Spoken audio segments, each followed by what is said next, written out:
శుక్రవారం పూట ఆగ్నేయం వైపు తిరిగి అరటిపళ్ళు దానమిస్తూ ఉండండి. ఇలా చేస్తే కూడా క్రమక్రమంగా పెద్ద పెద్ద దరిద్ర బాధలు, ఆర్థిక ఇబ్బందులన్నీ కూడా తగ్గిపోతాయి.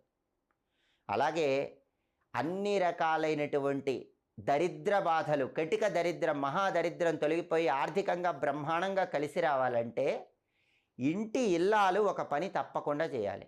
ఆ పని ఏంటంటే ప్రతిరోజు కూడా సింహద్వారము, గడప, గ్యాస్ పొయ్యి, ఈ మూడింటి దగ్గర ఆ పని చేయాలి. సింహద్వారం, గడప, గ్యాస్ పొయ్యి, ఈ మూడింటి దగ్గర ఏం చేయాలంటే చాలా సులభం. పసుపు రాసి గంధం బొట్లు పెట్టి ఒక పువ్వు ఉంచి నమస్కారం చేసుకోవాలి. ఇలా 90 రోజుల నుంచి 108 రోజులు చేయండి. ఖచ్చితంగా మీకున్న దారిద్ర్య బాధలన్నీ తగ్గిపోతాయి. మహాదరిద్రం, కటిక దరిద్రం ఉన్నా సరే, డబ్బు నిలబడక ఇబ్బంది పడుతున్నా సరే,